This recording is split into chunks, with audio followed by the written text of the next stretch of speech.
بسم الله الرحمن الرحيم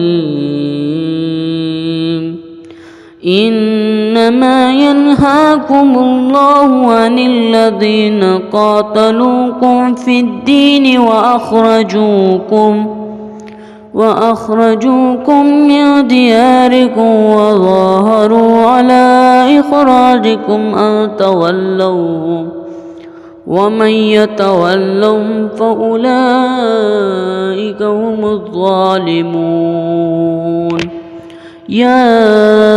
أيها الذين آمنوا إذا جاءكم المؤمنات مهاجرات فامتهنوهن الله أعلم بإيمانهن فإن علمتموهن مؤمنات فلا ترجعوهن إلا الكفار لهن حل لهم ولا هم يحلون لهن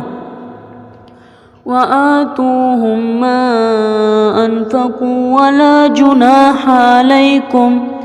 ولا جناح عليكم أن تنكحوهن إذا آتيتموهن أجورهن ولا تمسكوا بإسم الكوافر واسألوا ما أنفقتم وليسألوا ما أنفقوا ذلكم حكم الله يحكم بينكم والله عليم حكيم.